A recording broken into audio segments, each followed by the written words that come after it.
brother, my sister, God bless you.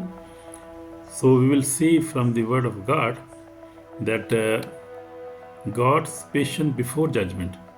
God is love and God is patient. He always patient when we sin. He always wait for us, and so He always wait us to repent and to leave our sinful life. We must leave all kind of idolatry, immorality, all kind of witchcraft, sorcery, all kind of alcohol, drinking alcohol. So these sins destroy us, our lives, destroy, and then we became disobedient before God. So God do not love these things.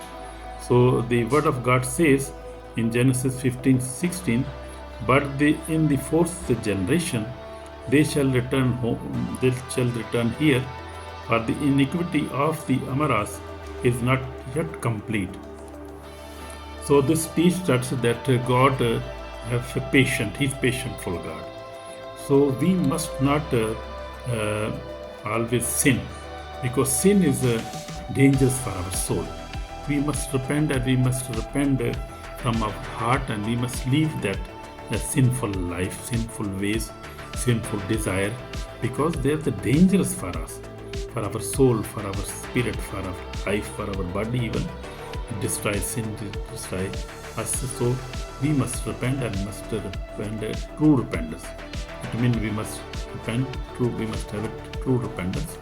So we must have a true repentance and also love each other.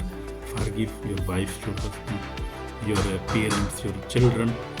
Love them, because God is love, and God do not want to punish anybody. God want to forgive us. God want to give us another chance. God want to give us eternal life.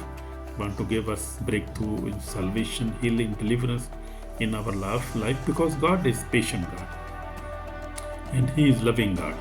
So we must also love God, obey His commandment, love your husband, your wife, your neighbor, and live a holy life.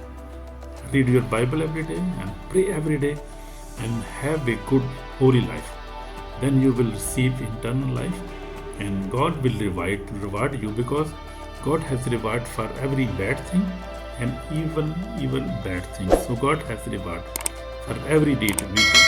So please repent and live a holy life. God will bless you. In Jesus' name, amen.